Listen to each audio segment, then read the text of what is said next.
आली जनाब chairman talent promotion trust जो विजडम स्कूल चलाता है, आली जनाब आसिफुद्दीन साहब, जनाब फरहान साहब और विजडम की एंटायर टीम। इस टीम के साथ साथ डियर पेरेंट्स, माए और विजडम स्कूल के स्टूडेंट्स के फादर्स, वालिदैन, बच्चों, अस्सलामु अलैकुम रहमतुल्लाहि व बरकातुहू। आप तमाम को मैं इस बात की मुबारकबाद देता हूं कि आप एक बहुत ही मीनिंगफुल और बेहतरीन प्रोग्राम में शरीक है। बच्चे भी साथ हैं, बच्चों के परफॉर्मेंस को आपने सुना और देखा। अब कुछ इंशाअल्लाह हम ऐसी बातें करेंगे जिससे इंशाअल्लाह आपने बच्चों के मुताल्लिक जो सोचा है उसको पूरा करने में आपको मदद मिलेगी। डियर पेरेंट्स, आपने अपने बच्चों के लिए वक्त निकाला और इस प्रोग्राम में शिरकत की, ये बहुत खास बात है। माँ बाप बनना एक एजाज की बात है, एक मर्तबे की बात है, अल्लाह की एक नेमत है। बच्चे अल्लाह की नेमत है, बच्चे अल्लाह का बड़ा इनाम है। अल्लाह ताला ने आपको उस इनाम से सरफराज किया है। बच्चे जहाँ नेमत और इनाम है, वहीं बच्चे आपके लिए आजमाइश भी है। अगर बच्चों की सही परवरिश होती है तो इंशाअल्लाह आप भी कामयाब होंगे और आपके बच्चे भी कामयाब होंगे। तो अगले हम 30-40 मिनट इस बात पर गौर करेंगे कि हम अपने बच्चों को कामयाब कैसे करें। यहाँ जो पेरेंट मौजूद हैं, उन पेरेंट में से कोई पेरेंट ऐसा नहीं होगा जो ये चाहता होगा कि मेरा बच्चा बड़ा होकर डाकू बने, मेरा बच्चा बड़ा होकर क्रिमिनल बने, मेरा बच्चा बड़ा होकर माँ बाप की नाफरमानी करने वाला बने। आप में से कोई ऐसा नहीं सोच रहे हैं। मुझे यकीन है कि आप तमाम के अंदर ये जज्बा, ये शौक और ये तड़प है कि आपका बच्चा एक कामयाब बच्चा बने, आपकी आंखों की ठंडक बने और आपने जो सोचा है उसको वो पूरा करे। हर माँ बाप ऐसा ही सोचता है। मैं एक हकीकी अभी 5 दिन पहले एक वाकया हुआ वो सुनाना चाहूंगा। मेरा काम ही है स्कूल्स जाना, पेरेंट्स से बात करना, बच्चों से बात करना। 5 दिन पहले मैं एक स्कूल गया। उस स्कूल में जाहिर बात है इंतजामिया मेहमान नवाजी करता है, तो चाय देने के लिए एक आदमी मेरे करीब आया, चाय पेश किया, बड़े अच्छे अंदाज से पेश किया, लेकिन हालत बड़ी खस्ता थी। जाहिर बात है वो उस स्कूल का सबसे कमजोर एम्प्लॉय था। कमजोर एम्प्लॉय इस एतबार से कि उस स्कूल में उसकी सैलरी सबसे कम थी। मुझे आदत है कि मैं लोगों से बात करता हूँ, पूछता हूँ। मैंने उस चाय देने वाले से पूछा कि आपका नाम क्या है, शुरुआत के लिए। उसने अपना नाम बताया। मैं उसकी आइडेंटिटी छुपाने के लिए नाम नहीं बता रहा हूँ आप। मैंने पूछा कि आपके बच्चे कितने हैं? उसने कहा कि सर मेरे 2 बच्चे हैं। ने कहा लड़के और लड़कियां? उसने कहा कि एक लड़का और एक लड़की। फिर मैंने पूछा कि आपका बच्चा क्या कर रहा है? तो उसने कहा, और मुझे उसका जवाब सुनकर हैरत भी हुई और खुशी भी हुई। आपको भी हैरत होगी और खुशी भी होगी। उसने जवाब दिया, सर मेरा बच्चा मेडिकल 2nd ईयर में है और अब्रॉड पढ़ रहा है, इंडिया में नहीं पढ़ रहा है, एक दूसरी कंट्री में पढ़ रहा है। और आप भी जानते हैं कि इंडिया के बाहर MBBS कराने के लिए काफी रकम लगती है, काफी पैसा लगता है। तो मैंने पूछा कि आपको उस कंट्री में पढ़ाने के लिए तो काफी पैसा लग गया होगा। तो उस चाय देने वाले ने मुझसे कहा कि सर मैंने अपने बच्चे के लिए 30 लाख रुपए दिए और हर महीना वो उस बच्चे के लिए 20,000 रुपए भिजाता है। मुझे बड़ी हैरत हुई। फिर मैंने पूछा कि आपकी बेटी क्या कर रही है? तो उसने कहा कि सर मेरी बेटी अभी 11th में है और मैं चाहता हूं कि वो भी मेडिकल करे। और मैंने उस 11th वाली लड़की को रेजिडेंशियल स्कूल में दाखिल करवाया है, शरीक करवाया है, एडमिट करवाया है। पहला बच्चा मेडिकल कर रहा है, दूसरी बच्ची रेजिडेंशियल स्कूल में पढ़ रही है। तो मुझे ताज्जुब हुआ और मुझे ऐसा लगा कि शायद ये किसी अमीर घराने का आदमी है। मैंने पूछा कि इतने पैसे आए कहाँ से आपके पास? उसने कहा कि सर मेरा आबाई मकान था, उस मकान को मैंने बच्चे के लिए बेच दिया और उस मकान को बेचने के बाद मेरे पास 35 लाख रुपए आए। 30 लाख रुपए मैंने बच्चे की तालीम पर लगा दिए और 5 लाख मैंने अपने लिए रख लिया। और फिर मैंने कहा कि आप मंथली गुजारा और बच्चे को भेजना कैसा करते हैं? तो उसका जवाब सुनकर फिर हैरत हुई। उसने कहा, सर मैं इस स्कूल में पियोन हूँ, मुझे सैलरी मिलती है, और गवर्नमेंट पियोन नहीं है, प्राइवेट स्कूल का पियोन, तो मेरे ख्याल में उसकी सैलरी 15,000 से ज्यादा नहीं होगी। मैंने पूछा नहीं। फिर उसने कहा कि मेरी वाइफ इसी स्कूल में कैंटीन में पकाती है, दोपहर का खाना पकाती है स्टाफ के लिए और बच्चों के लिए। वो बावर्चन है, वो कुक है। इस स्टोरी से आपको क्या सबक मिला? इस स्टोरी से मुझको तो बहुत बड़ा सबक मिला। सबक नंबर 1 ये कि हर माँ बाप अपने बच्चों के लिए बड़ा अज़्म रखते हैं, बड़ा सोचते हैं, और यकीनन आप लोग भी यहाँ मौजूद हैं तो आप अपने बच्चों के मुतालिक बड़ा सोचते होंगे। जिस तरह उस कुक ने, उस प्यून ने सोचा, आप भी बड़ा सोचते होंगे। अगर आप बड़ा नहीं सोचते हैं तो आप माँ और बाप बनने का, मैं तो कहूंगा कि हक नहीं रखते। अपने बच्चे के ताल्लुक से ऊंचा सोचिए। ऊंची सोच तो एक ये है कि हम में से हर माँ और बाप सबसे हाईएस्ट सोच पैदा करे, और हाईएस्ट सोच ये है कि मेरा बच्चा जन्नती हो जाए। ये सबसे बड़ी सोच है। जन्नती बनने के लिए बच्चे को दुनिया में भी कामयाब होना जरूरी है, इसलिए कि लेने वाले से देने वाला हाथ बेहतर है। तो आप अपने बच्चों के हाथ को देने वाला हाथ बनाइए, खूब पढ़ाइए, खूब कमाने की तरगीब दीजिए, लेकिन उसके साथ बच्चा साले बने, बच्चा इबादत गुजार बने, बच्चा माँ बाप का मुती व फरबरदार बने, तो बच्चा जन्नत भी हासिल करेगा और इस दुनिया में भी कामयाब। आप तमाम बच्चों के ताल्लुक से ऊंचा सोचते होंगे और ऊंचा सोचना चाहिए, लेकिन याद रखिए कि हमारे पास ऊंची सोच का मतलब सिर्फ इतना हो गया है कि हम बच्चे को या तो डॉक्टर बनाना चाहते हैं या नंबर 2 इंजीनियर। हमको तीसरी चीज कोई मालूम नहीं है। तो आपको चाहिए कि दुनिया में और क्या क्या ऐसे कोर्सेस हैं उसका नॉलेज भी रखें, और बच्चों को मेडिकल और इंजीनियरिंग के अलावा भी कोर्सेस करना आप सिखाइए और उनको उस तरफ आमदा कीजिए। हर बच्चा रैंक होल्डर नहीं बन सकता, और ना ही हर बच्चा नीट क्रैक कर सकता है। हर माँ की ख्वाहिश, हर बाप की ख्वाहिश ये होती है कि मेरा बच्चा नीट क्रैक करे, लेकिन याद रखिए अगर आपका बच्चा नीट क्रैक नहीं करता लेकिन एक अच्छे कॉलेज से ग्रेजुएशन करता है, पोस्ट ग्रेजुएशन करता है और नेक और साले हो जाता है, तो आपके लिए ये बहुत बड़ी कामयाबी है। तो बच्चों को आप प्रेशर मत डालिए कि नीट ही करे और नीट कामयाब करे। नीट में अगर नहीं आता बच्चा तो हम समझने लगते हैं पेरेंट कि मेरी बड़ी ख्वाहिश थी बच्चा पढ़ता नहीं, मेरी बड़ी ख्वाहिश थी बच्ची पढ़ नहीं रही है। तो आपकी ख्वाहिश रीजनेबल होना चाहिए, और 2 प्लान रखिए।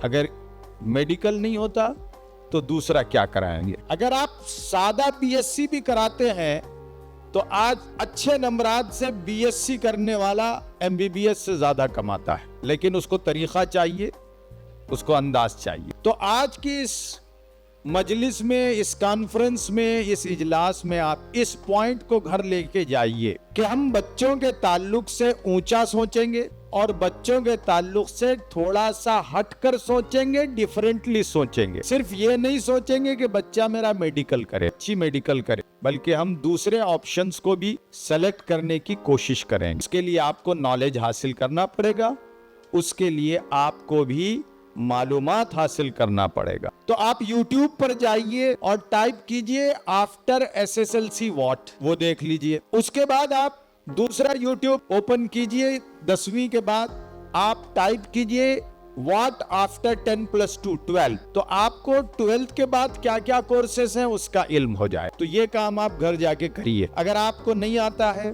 तो आप किसी पढ़े लिखे खातून की या मर्द की मदद लीजिए। ये पॉइंट नंबर 1 आज के इस मजलिस का। पॉइंट नंबर 2, जितने आपने प्रोग्राम देखे बच्चों के, हर प्रोग्राम में एक मैसेज था और हर प्रोग्राम बड़ा दिलचस्प था। एक प्रोग्राम अभी जो बच्चों का हीलिंग थेरेपी के ताल्लुक से आया कि आपके कमजोर बच्चों को कैसा इंप्रूव किया जाता है। ये जो टेक्निक विजडम स्कूल ने डिजाइन की है, मैं विजडम स्कूल के टीचर्स, इंतजामिया और पेरेंट्स को मुबारकबाद पेश करता हूं कि उन्होंने बेहतरीन टेक्निक डिजाइन की है। आप जानते होंगे अगर नहीं जानते हैं तो सुन लीजिए कि ये जो टेक्निक है इसको दिल्ली गवर्नमेंट ने अडॉप्ट किया है। दिल्ली के स्कूलों में ये इंट्रोड्यूस किया गया है। और आप जानते हैं कि इंडिया में किसी भी स्टेट का एजुकेशन सिस्टम बेहतरीन है तो वो स्टेट है दिल्ली प्रदेश। उसको कई अवार्ड मिल चुके हैं।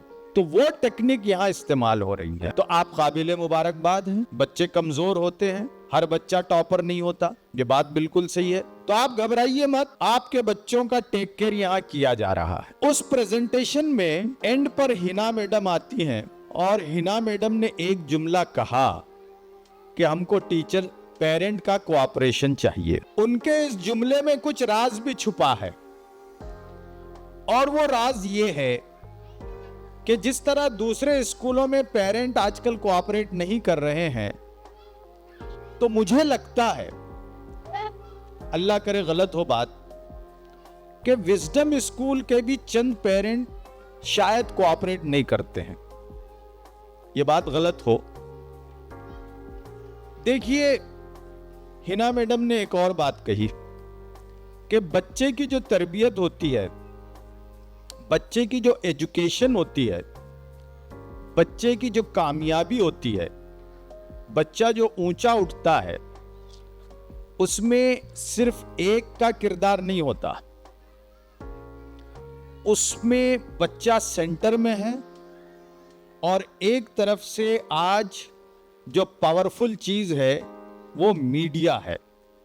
मीडिया मतलब आपका मोबाइल फोन है। उस पर हम बात करेंगे, मोबाइल फोन पर। तो मोबाइल फोन एक बहुत बड़ा चैलेंज है बच्चे के लिए।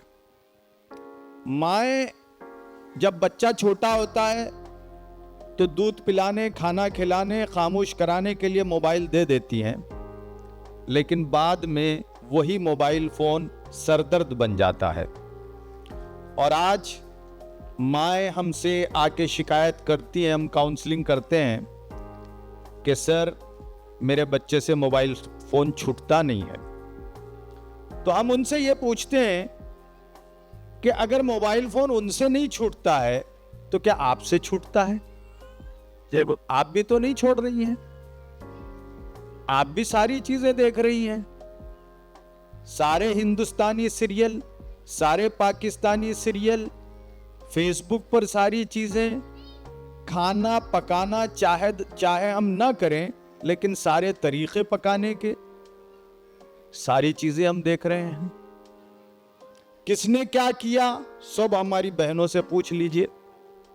ये सब मोबाइल फोन के जरिए हो रहा है। तो बच्चा सेंटर में है, एक तरफ मोबाइल फोन है। ये सबसे बड़ा चैलेंज है। दूसरा बड़ा चैलेंज वो है पेरेंट। अब आप बोल रहे होंगे कि पेरेंट कैसा चैलेंज हो सकते हैं? यकीनन पेरेंट बच्चों के लिए, बच्चों की बहबूदी के लिए, बच्चों की तरक्की के लिए बहुत सोचते हैं, लेकिन खुद पेरेंट आज बच्चों के लिए सबसे बड़ा चैलेंज है। बल्कि बाज मौकों पर तो मोबाइल फोन से बड़ा चैलेंज पेरेंट है। अब्बा अम्मी दोनों चैलेंज। कैसे? आइए मैं बताता हूं। एक बहुत मशहूर रशियन साइकोलॉजिस्ट है, उसने कहा कि बच्चों की तालीम और तरबियत तरक्की में एक अहम फैक्टर, एक अहम उन्सर, एक अहम चीज होती है जिसको कहते हैं माइक्रो सोशियल इकोलॉजी। यानी बच्चे के आतराफ वाला वो नन्हा सा माहौल, नन्ही सी सिचुएशन, छोटी सी सिचुएशन, छोटी सी दुनिया जो बच्चे पर असर डालती है। वो बज़ाहिर कहने को तो छोटी दुनिया है, लेकिन वो बच्चे के लिए बहुत बड़ी दुनिया है। और वो दुनिया है बच्चे के माँ और बच्चे के बाप। और आज माँ और बाप बच्चे को बनाते हैं, बच्चे को बिगाड़ते हैं। कैसे? नीयत ठीक होती है, लेकिन हमने सीखा नहीं है कि हम अच्छे वालिदैन कैसे बने। हमने ख्वाहिश तो कर ली कि हमारा बच्चा बड़ा बने, लेकिन बड़े बच्चे कैसे बनते हैं, कैसे बनाए जाते हैं, उसका हमें ज्ञान बहुत कम है। इसलिए प्रॉब्लम हो रहा है। सिर्फ बच्चा बड़ा ख्वाहिश से नहीं होता। आपने ख्वाहिश कर ली, हो गया। अगर ऐसे ही होता तो फिर क्या बात थी, लेकिन ऐसा नहीं होता। ख्वाहिश के साथ आपको अपना रवैया बदलना पड़ेगा। अगर आप अपना रवैया, एटीट्यूड, अंदाज, लबो लहजा, किरदार नहीं बदलेंगे तो आपके बच्चे को आप कामयाब नहीं कर रहे हैं, आपके बच्चे को आप बर्बाद कर रहे हैं, आपके बच्चे को आप नाकाम कर रहे हैं। और आपके बच्चे के बिगाड़ में स्कूल का नहीं, हमारा हाथ होगा, पेरेंट का हाथ होगा। डियर पेरेंट्स, बच्चा 4 साल तक का होता है तो हम बड़ी मोहब्बत करते हैं, उसकी तोतलाती हुई जबान में बातें सुनकर बहुत खुश होते हैं, रिपीटेडली बोलने लगाते हैं। और अफसोस के बाद घरों में तो बच्चा गाली देता है तो भी खुश होते हैं और गाली दोबारा देने लगाते हैं तोतली जबान में। खैर, आप वो नहीं करते होंगे। लेकिन बच्चा जो ही स्कूल जाना शुरू कर देता है 4 साल के बाद, तो बच्चे के साथ पहले जो ट्रीटमेंट था मां का, अब बच्चा स्कूल जाना शुरू किया तो अब मां नहीं रही, मां बन गई सास। आई एम सॉरी, अगर सास है बुरा लग रहा है तो बुरा ना माने, मैंने मिसाल दी है। क्यों ऐसा हो जाता है? इसलिए कि बच्चा या बच्चे जिस दिन से स्कूल जाना शुरू करती है, मां का रवैया बदल जाता है। पहले दिन स्कूल जाके आते ही जो सवाल पूछा जाता है बच्चे से, बेटा क्या पढ़ी, क्या पढ़ के आए, क्या पढ़ के आए, क्या होमवर्क है, क्या होमवर्क। दुनिया में बच्चा सबसे ज्यादा हेट करता है इस चीज से कि बच्चे से पूछा जाए कि होमवर्क क्या है, बच्चे से यह पूछा जाए कि क्या पढ़कर आया है। अब बच्चा बोलता नहीं, बच्चा स्ट्रेस में है, बच्चा तनाव में है। 3 घंटे, 4 घंटे, 5 घंटे वो मां को छोड़कर स्कूल में था। मां बच्चे के लिए दुनिया की सबसे बड़ी दौलत। उस प्यार के अंबार को छोड़कर वो 5 घंटे था। बच्चे की इस बेचैनी और तकलीफ को आप नहीं जानते। बच्चे के लिए पूरी दुनिया मां होती है। उसको छोड़कर वो स्कूल में था, तनाव में था कि पता नहीं मुझे मां आकर लेती है नहीं लेती है, मां कैसी है, ये सब सोचते रहता है। और एक माहिर नफ्सियात ने कहा है कि एक बड़ा आदमी जितना सोचता है उतना ही छोटा बच्चा भी सोचता है, लेकिन बड़े आदमी के सोचने का अंदाज अलग होता है और छोटे बच्चों के सोचने के टॉपिक अलग होते हैं, लेकिन सोचते दोनों बराबर के हैं। तो बच्चा सोच में है, स्कूल से घर आया और आप फौरी उसको पूछ रहे हैं, बेटे बताओ क्या पढ़ा, क्या पढ़ा, क्या पढ़ा। बच्चा टेंशन में होता है, बताता नहीं है। अब बच्चा जब बताता नहीं है तो हमारी मां कहती है कि स्कूल में पढ़ा नहीं रहे हैं, अगर पढ़ाते तो बताता था। बच्चा बोल नहीं रहा, इसका मतलब स्कूल में पढ़ाया नहीं जा रहा। क्या पढ़ा रहे? दिन भर बैठता, आपको पूछे तो कुछ बोलता ही नहीं है। तो आप ये चीज याद रखिए कि बच्चों को स्कूल से घर आते ही आप ये सवालात बंद कर दीजिए, क्या पढ़ाया, क्या पढ़ाया, क्या होमवर्क, क्या होमवर्क। बच्चे को सुकून से बैठने दीजिए, कुछ प्यारी प्यारी दूसरी बातें कीजिए, बच्चे को रिलीफ दिलाइए। ये मैं नहीं कह रहा, ये तनवीर नहीं कह रहा है, ये माहिरीन नफ्सियात कह रहे हैं। ये वो लोग कह रहे हैं जो बच्चों को कामयाब बनाने के गुर सिखाते हैं। ये है छोटी बात, लेकिन बच्चों को कामयाब करने के लिए ये बहुत बड़ी बात है। तो पॉइंट नंबर 1, बच्चे को आते ही आप पूछिए मत। अब उससे जुड़ी हुई एक चीज है, जब बच्चा बोलता नहीं तो हमारा पेरेंट समझता है स्कूल में पढ़ा नहीं रहे। अब दूसरे दिन बुर्का पहन के मान आ जाती है स्कूल और बोलने लगती है, टीचर बच्चा एक हुर्फ नहीं बोल रहा, बच्चा एक चीज नहीं बोल रहा, क्या पढ़ा रहे कि क्या है कि लिखने नहीं आ रहा। तो यहां आप में और टीचर में टेंशन पैदा हो जाता है। और जब ये आप बात करते हैं, बच्चा साथ होता है, बच्चा सुन रहा है। और याद रखिए, जब बच्चा सुनता है तो कुछ अंडरस्टैंड भी करता है। बच्चे ने देखा कि मां तो जबरदस्त मेरे टीचर को डांटी है, तो बच्चे की और टीचर की रिलेशनशिप मुतासिर हो जाती है। बच्चे की और टीचर की रिलेशनशिप, ताल्लुक मुतासिर हो जाए तो फिर तालीम नहीं होती। याद रखिए आप। हम क्या करते हैं, बच्चों को साथ ले जाते हैं, कौन टीचर बोली रे, वो टीचर को खूब डांटते।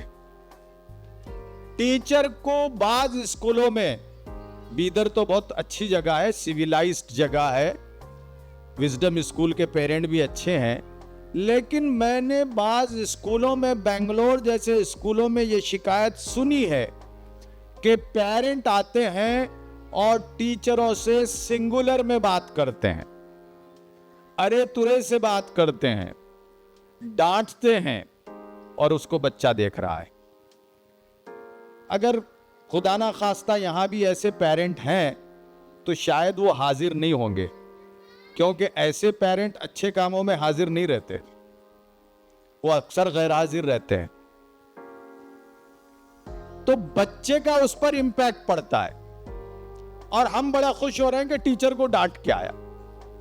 लेकिन याद रखिए, आपने डांटा तो आपने बच्चे की नाकामी को उसका मुकद्दर बना दिया।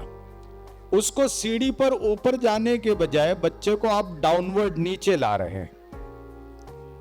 अगर आपको शिकायत है टीचर से, मैनेजमेंट से, और होती है, मैं ये नहीं कहूंगा कि आपको शिकायत नहीं है, उसका तरीका होता है, आप अलग से टीचर को बात कीजिए, अकेले में बात कीजिए और डिग्निफाइड बेहतरीन अंदाज में बात कीजिए। याद रखिए, स्कूल दुकानदारी नहीं है। अगर आपने उसको दुकानदारी बना दी तो आप अपने बच्चे के मुस्तकबिल को तबाह कर रहे हैं। दुकानदारी का मतलब, बाज माएँ ये समझती हैं कि हम तो फीस दे रहे हैं और एजुकेशन खरीद रहे हैं। जिस तरह दुकानदार से झगड़ा करते हैं, उसी तरह स्कूल की टीचर से झगड़ा करते हैं। और जहन के किसी ना किसी हिस्से में ये बात होती है कि हम तो पैसे दे रहे हैं, फीस अदा कर रहे हैं। यह गलत बात। बच्चे के मुस्तकबिल के लिए आपका, टीचर का और बच्चे का ये रिलेशन जो होता है बड़ा खुशगवार होना चाहिए। अगर खुशगवार रिलेशन होगा तो बच्चा पढ़ेगा, वरना बच्चा नीचे हो जाएगा। और बात सुन लीजिए, कल से आप बंद कर दीजिए इस तरह की कोई हरकत करते होंगे तो। अब आप बोल रहे होंगे कि ये सर, इनको फूल पिनाए गए और ये सिर्फ टीचरों की साइड ले रहे हैं। आपकी साइड में सबसे ज्यादा लेता हूं। अभी विजडम स्कूल ने 2 महीने पहले मुझे बुलवाया था। मैंने टीचरों की ट्रेनिंग का प्रोग्राम किया और टीचरों की ट्रेनिंग के प्रोग्राम में मैंने बताया कि टीचरों को पेरेंट के साथ कैसे बिहेव करना चाहिए, स्टूडेंट के साथ कैसे बिहेव करना चाहिए। तो विजडम स्कूल में टीचरों की भी ट्रेनिंग हो रही है, पेरेंट की भी ट्रेनिंग हो रही है।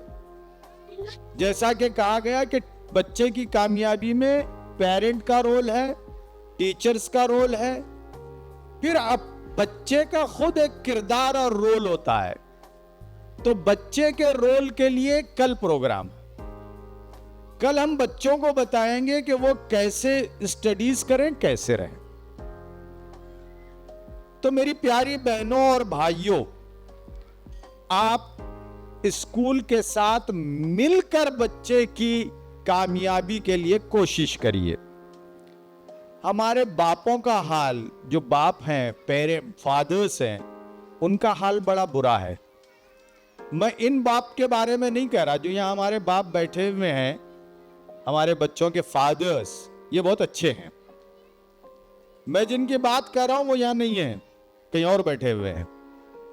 वो कैसे होते हैं?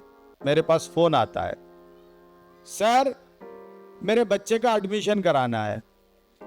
मैं पूछता हूं कि किस क्लास में एडमिशन कराना है। तो जो फोन कर रहा है वो फोन ऑन रख के पूछता है, अजी बच्चे का किस में एडमिशन करना है? क्यों?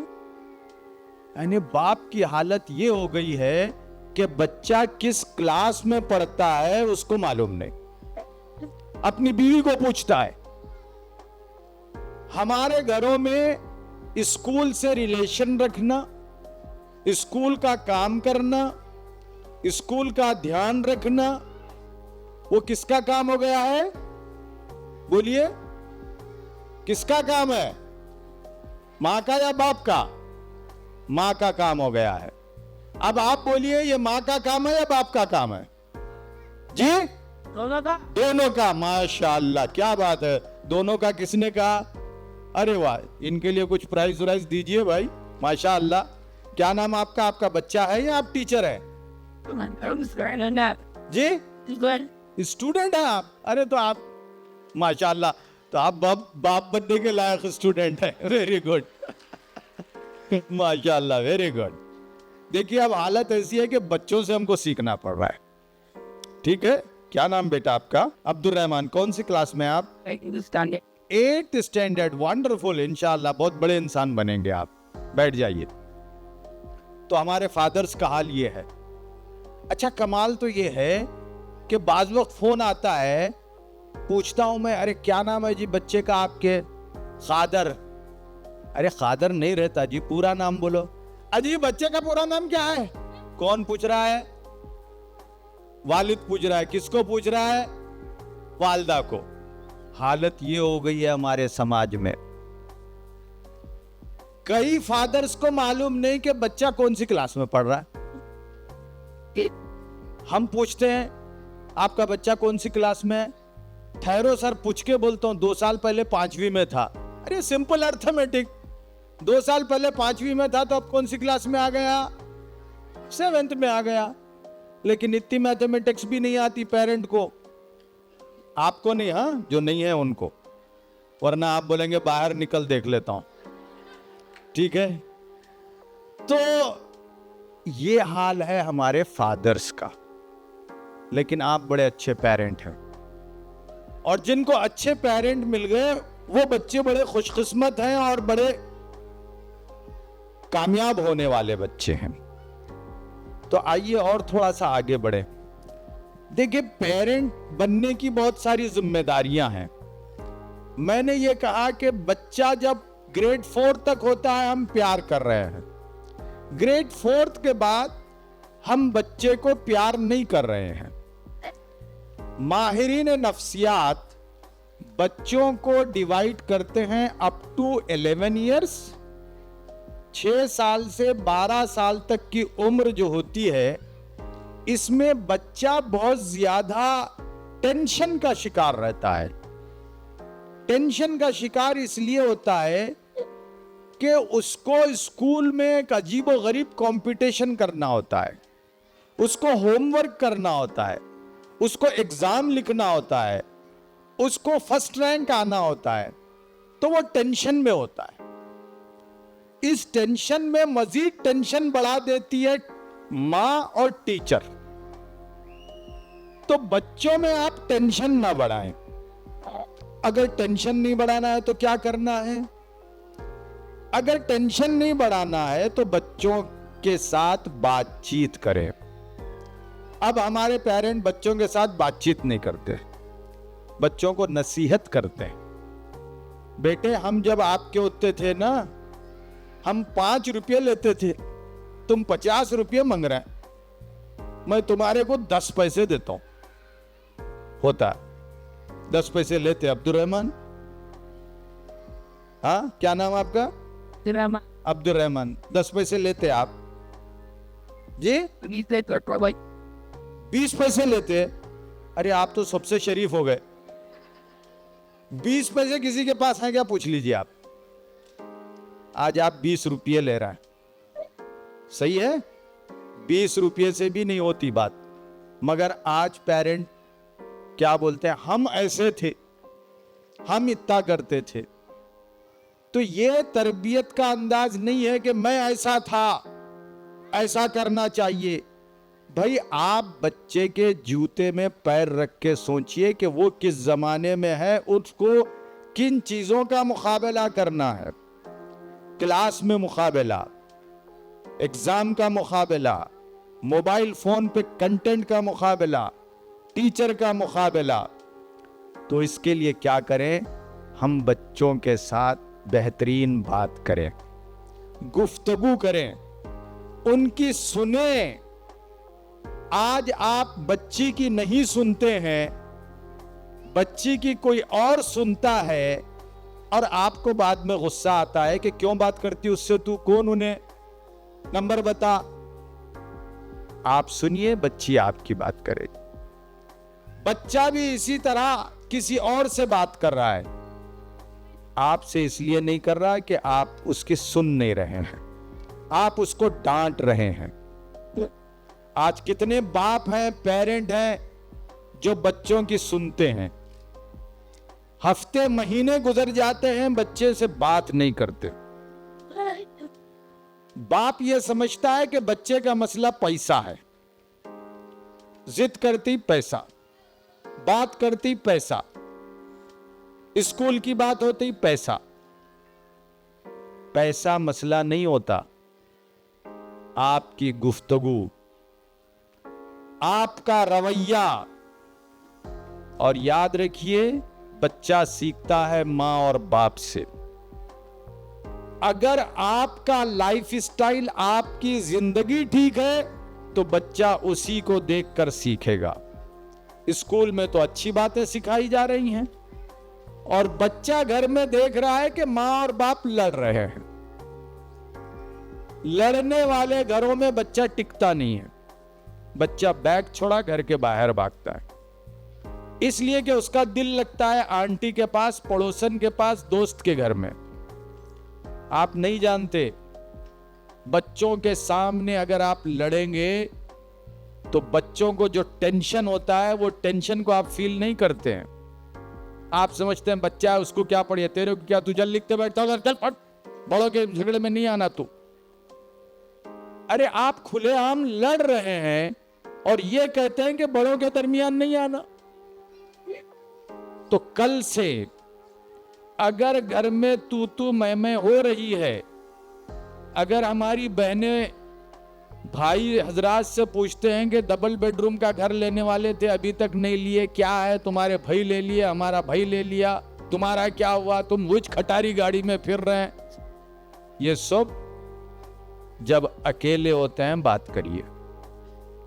इसी तरह हमारे भाई हजरात भी एहतियात बरतें, इसलिए कि इसका ताल्लुक बच्चे की कामयाबी और नफ्सियात से बहुत ज्यादा है। ओके, और क्या करें, बच्चों को घर में तालीम का माहौल दीजिए। हमारे पास बच्चों को हम कहते हैं कि पढ़ें, लेकिन माहौल नहीं दिया जाता। बच्चा स्कूल से आता है रात में, तो हम एक एरिया को साफ सुथरा कर दें, वहां थोड़ा सा सफाई का इंतजाम करें, और बच्चा जब पढ़ने बैठता है उस वक्त गोश्त मत गलाइए, सीटियां मत लगाइए, और गोश्त वाले को गालियां मत दीजिए कि क्या सख्त गोश्त दिया, कल भी ऐसी चलाए थे ना, आज भी ऐसी चलाए, 5 सीटियां हो गए गलाने। बच्चा कैसा पढ़ेगा साहब, सीटियों पे सीटियां बजे जा रहे हैं।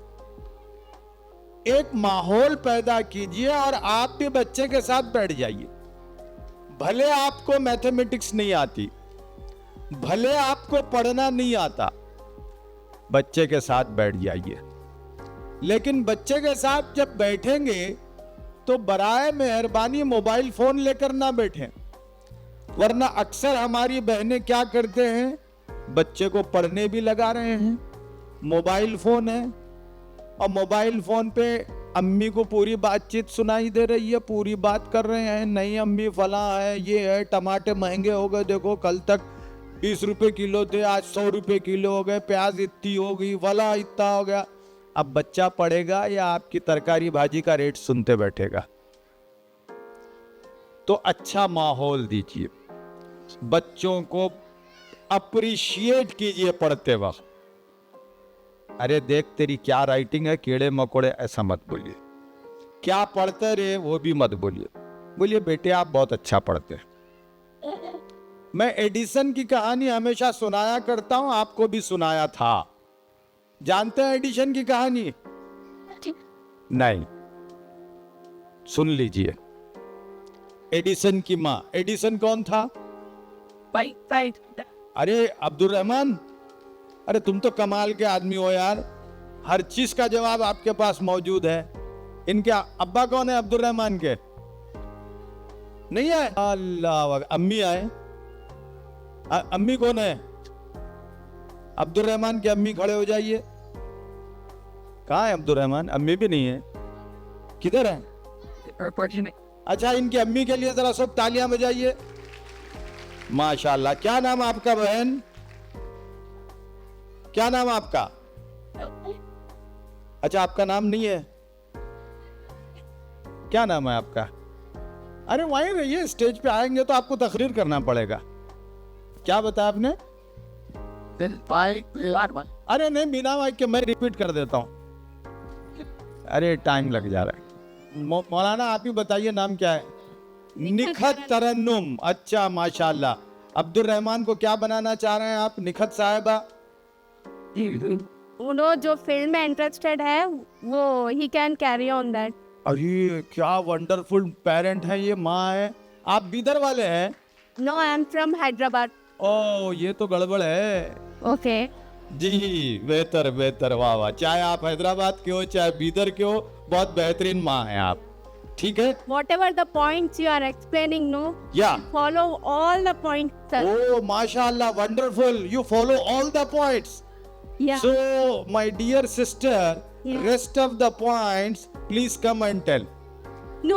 Okay. Regarding how to अच्छा, brought up the आप child. ये बोल रही है कि सर आप जो बोले वो सब फॉलो करती हो। yeah. तो मैं ये बोला इनको कि आगे के पॉइंट आप आके बोल दीजिए, ठीक है ना? Sir, I am not a trainer. But Okay. I'm MBA.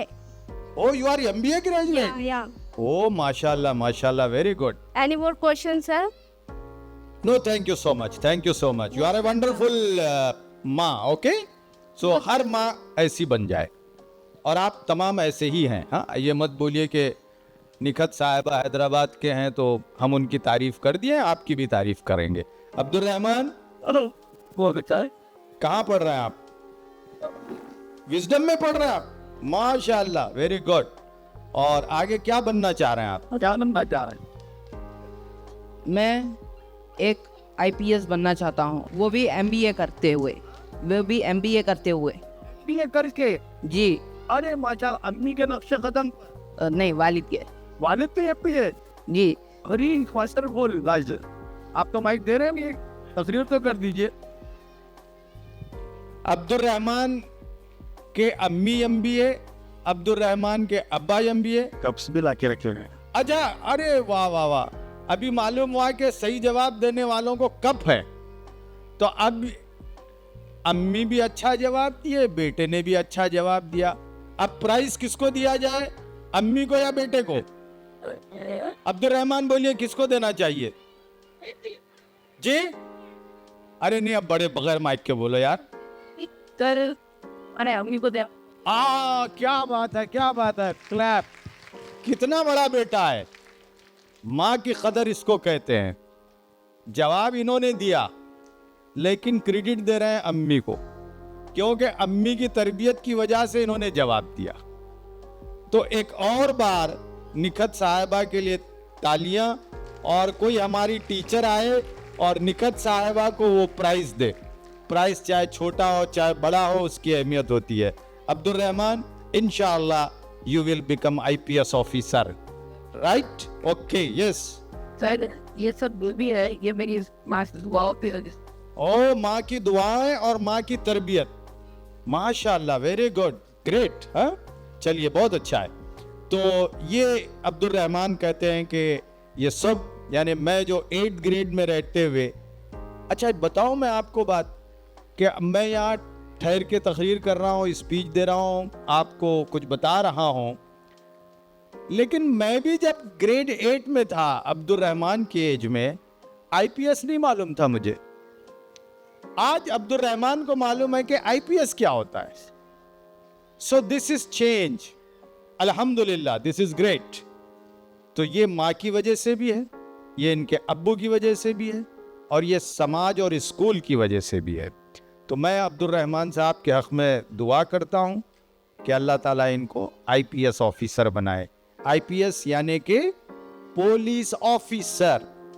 और याद रखिए, मैं तमाम माँओं और हमारे भाइयों को ये बताना चाहूँगा कि आप बच्चों के लिए हाईएस्ट सोचिए। IAS, IPS, बड़े लॉयर, जज, एंटरप्रेन्योर, बड़ा आज़म कीजिए। और बड़ा आज़म करने के लिए, बड़ा बनने के लिए पैसों की ज़रूरत नहीं है। आज मेरे पास बेशुमार मिसालें हैं। माँ सेक्रीफाइस, बाप सेक्रीफाइस करके बच्चे को बाहर बेच के MBBS करा रहे हैं। आपने कुछ दिनों पहले एक स्टोरी पढ़ी होगी कि एक बाप जो रिक्शा पुल्लर है, जो रिक्शा चलाता है, 3 पहिए का साइकिल का रिक्शा, उसकी बेटी असिस्टेंट कमिश्नर बनती है। एक बाप जो दिल्ली के हजरत निजामुद्दीन रेलवे स्टेशन पर मूंगफली बेचता है, वैसे बाप की बेटी IAS ऑफिसर बन सकती है। आप बताइए, उतने गरीब कोई है यहां पर? अल्लाह ने यह सबको नवाजा है। तो आइए आगे बढ़ते हैं। आपके बच्चे कामयाब कब होंगे? उस वक्त कामयाब होंगे जब हमने कहा कि हमारे घर में तालीम का माहौल चाहिए। तालीम के माहौल के लिए हम एक टाइम मुतय्यन करें कि 6 बजे से 9 बजे तक एजुकेशन आवर्स, बच्चे पढ़ेंगे और घर में सन्नाटा रहेगा। 6 बजे से पहले पका दीजिए, 6 बजे से पहले अम्मी से बात कर लीजिए, और 6 बजे से 9 बजे तक बच्चों को पढ़ने का एक माहौल दीजिए। एक बात। दूसरी बात, घर में तालीम का माहौल होना चाहिए, तालीम का बजट बनना चाहिए। आज हमारे घर में बच्ची पैदा होती है, अकीका होता है, तो हर साल माँ थोड़ा सोना खरीदती। सोना क्यों खरीदती है? बोलिए, नहीं मालूम जी? निकाह के लिए, शादी के लिए हर छोटे बड़े घर में सोना खरीदा जाता है। लेकिन आप बताइए कि क्या हमारे घरों में तालीम का बजट होता है? तालीम का बजट नहीं होता। रमजान की ईद का बजट होता है। भाई के बच्चे की शादी आई तो उसके लिए कपड़े, भाई के बच्ची की शादी में खड़ा दुपट्टा चाहिए। 10,000 का नहीं, 20,000 का, 25,000 का। आई लोग क्या बोलेंगे? उन्होंने ऐसा पहन रहे, तुम्हारे को देखो गत नहीं किया। सबके लिए पैसा, तालीम के लिए पैसा नहीं, चिल्ली चिकन के लिए पैसा। तो हम जो है तालीम का बजट नहीं रखते। अब जब तालीम के साथ हमारा ऐसा रवैया रहेगा तो हम कैसा ऊंचा उठेंगे? स्कूल में फीस देना रहा तो हमारे बड़े शहरों में, बेंगलोर में क्या करते हैं, 1 साल एक स्कूल में पढ़ाते हैं, वहां तो बहुत सारे स्कूल होते हैं, दूसरे साल दूसरे स्कूल में एडमिट करा देते हैं। यहां का ड्यू बाकी, 50,000 गए, फिर नए जगह, फिर वहां बाकी तीसरे स्कूल में। इस तरह के क्लेवर पेरेंट भी मौजूद हैं। तो आप बराए मेहरबानी एक चाय कम कर देंगे तो बच्चे की फीस अदा हो जाएगी। सिर्फ एक ही चाय कम कीजिए, वो भी नहीं करते।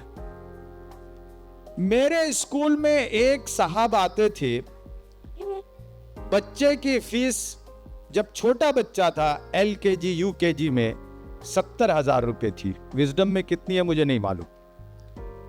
70,000 रुपये फीस। वो बंदा 5 तारीख से पहले हर महीने की, महीना 70,000 नहीं, साल का 70,000, लेकिन वो क्वार्टरली या मंथली जो भी जमा करना था वो टाइम पर लाके जमा करता था। One of the best parent. तो मुझे एक दिन ख्वाहिश हुई कि उससे मिलें। मैंने बुलाया, अब्दुल लतीफ साहब आप आइए जरा सा, आप बेस्ट पेरेंट हैं। फिर मैंने पूछा कि साहब आप क्या करते हैं, आप बहुत पाबंदी से बहुत अच्छा आप फीस जमा करते हैं, तो आप जरा सुनिए उन्हें क्या करता है। उसने कहा सर मैं बहुत मामूली इंसान हूं, लेकिन बच्चे को पढ़ाने की ख्वाहिश है, और मैं जानता हूं कि अगर मैं फीस में कंजूसी करूंगा तो मेरा बच्चा नहीं पढ़ेगा। ये थॉट प्रोसेस, और ये थॉट प्रोसेस बहुत इंपॉर्टेंट है कि बच्चे की पढ़ाई में मैं कंजूसी करूंगा तो मेरा बच्चा पढ़ नहीं पाएगा। क्या करता था वो घर में चाय बनाकर थर्मास में चाय लेकर बड़े से कागज के कप में चाय बेचता था। आप बोलेंगे कि हाँ सर, उन्हें दिन में 500 चाय पीता हूं, वो बेचता हूंगा, क्योंकि हमारा हमेशा सोचना इसी रहता है कि मैं मजलूम, सामने वाला मजलूम नहीं। याद रखिए वो उतने भी नहीं बेचता था। मेरी ख्वाहिश हुई कि उसके घर को चले जाऊं मैं। उसका घर बेंगलोर के एक सेमी स्लम एरिया में था। मैं जब घर गया तो उसके घर पर प्लास्टिक की तारपोलियन थी, कच्चा घर। और मैं समझता हूं कि यहां जो पेरेंट बैठे हैं उसी में किसी पेरेंट का घर भी ऐसा नहीं होगा तारपोलियन वाला, प्लास्टिक का घर। लेकिन उसमें जज्बा देखिए, जब ये जज्बा आता है ना तो फिर बच्चे तरक्की करते हैं। जब बच्चा IAS बनता है, हम स्कूल को समझते हैं कि ये लूट रहा है। होटल वाला नहीं लूटता। होटल में जाके बिरयानी के लिए आप चुकाते नहीं हैं। ये नहीं बोलते कि साहब 70 रुपए के को 65 रुपए में दो, नहीं, पूरे देते हैं। हर हफ्ता फ्राइड चिकन चाहिए। गूगल पे आया था कि मुसलमान हर साल एक फैमिली 2 कुंटल की बिरयानी खाती है। 2 कुंटल बिरयानी में से अगर आप 1 कुंटल का पैसा दे देंगे स्कूल को महाना, तो आपके बच्चे की एजुकेशन अच्छी होगी, आपके अंदर एक तड़प आएगी, आपका बच्चा पढ़ेगा। तो मेरे डियर पेरेंट्स, हम इस तरह के पेरेंटिंग क्लासेस और रखेंगे और हम बताएंगे कि आपके बच्चों की तालीम में क्या क्या फैक्टर हैं जो असर डालते हैं। मैं एक आखिरी चीज कह के बात खत्म कर देता हूं। देखिए, बड़ा असर होता है बच्चे पर अगर आप बच्चे के सामने स्कूल की बुराई करें, टीचर की बुराई करें। और ये हमारे पास बड़ा आम है कि क्या रे तेरा स्कूल, चुपके भी दाली देख। मैं देखिए, मैं आपके बच्चे के हक में ये बात कह रहा हूं कि अगर आपको स्कूल बुरा भी लगता है और ये बात आप अपनी फैमिली में बता दीजिए, तो ईयर एंड तक, साल खत्म होने तक बच्चे के सामने मत बोलिए। आप अपनी बेटी को शादी करते हैं, अब ये बोले कि क्या ये तेरा हस्बैंड ऐसा कैसा दिखता, बोलो आप अच्छी चीज है क्या? यही मामला स्कूल का है। आप स्कूल की तारीफ करेंगे तो बच्चे में कॉन्फिडेंस आएगा, my school is wonderful school. Teacher की तारीफ करेंगे तो वो बच्चा बोलेगा अच्छा मेरी टीचर अच्छी है, so I should also be nice. मेरा स्कूल अच्छा, मेरी टीचर अच्छी, फिर उसके बाद बच्चा भी अच्छा। हमारे घरों में हमारा बच्चा अच्छा नहीं, भाई का बच्चा अच्छा, पड़ोस का बच्चा अच्छा, बहन का बच्चा अच्छा, देवर जेठानी का बच्चा अच्छा, तू पढ़ता नहीं। ये हरकतों से बाज आ जाइए। बच्चे को कल से बोलिए बेटे तुम पढ़ते हो, तुम आईएएस बनोगे, तुम बड़े साइंटिस्ट बनोगे, तुम बड़े डॉक्टर बनोगे, तुम बड़े लॉयर बनोगे, Yes. तो डेफिनेटली बच्चा बनेगा। मैं एडिसन की कहानी नहीं सुना सका। एडिसन की माँ ने यही कहा था एडिसन को एडिसन के टीचर ने निकाल दिया था, चिट्ठी लिखकर भेजा कि जाओ हम तुमको नहीं पढ़ाएंगे। चिट्ठी लेके माँ के पास गया तो माँ चिट्ठी को पढ़ी और कहा कि एडिसन तुम्हारी टीचर ने लिखी है कि तुम इतने इंटेलिजेंट हो कि तुम्हारी टीचर नहीं पढ़ा सकती, अब मैं पढ़ाऊंगी। माँ पढ़ाई। उसके बाद जब बच्चे को मालूम हुआ तो बच्चा बड़ा शर्मिंदा हुआ कि टीचर ने तो ये लिखा था और माँ ने मुझे ऐसा बड़ा इंसान साइंटिस्ट बना दिया। आज कितने साइंटिस्ट हैं जो आपके घरों में मौजूद हैं, जो आपके गोद में हैं, जो आपसे खाना खा रहे हैं, आपके प्यार को वो चाहते हैं, आपके इनकरेजमेंट को चाहते हैं, आपके पॉजिटिव अप्रोच को चाहते हैं, घर में तालीम के माहौल को चाहते हैं। अगर आप ये तमाम चीज़ें देंगे तो इंशाअल्लाह आपके बच्चे बहुत ऊंचे वो उड़ान भरेंगे और बच्चे कामयाब होंगे, इस दुनिया में भी इंशाअल्लाह आखिरत में भी। हम बच्चों के हक़ में दुआएं करते रहे, बच्चों को नेक सोहबत दें, बच्चों का पूरा ख्याल रखें, बच्चों को अच्छी ग़िज़ा और खाना ज़रूर दें। बातें बहुत हैं, इंशाअल्लाह फिर कभी और आपसे बातचीत होगी। अगर आपको मज़ीद बच्चों की परवरिश के बारे में जानना है तो आप मेरा YouTube पर चैनल देख लीजिए, वहाँ पे आपको ऐसे टिप्स नज़र आएंगे ताकि हम अपनी नस्ल को बेहतर कर सकें और एक अच्छा इनकलाब ला सकें। बहुत बहुत शुक्रिया। मेरी नेक ख्वाहिशात आपके साथ, आपके बच्चों के साथ। Thank you so much.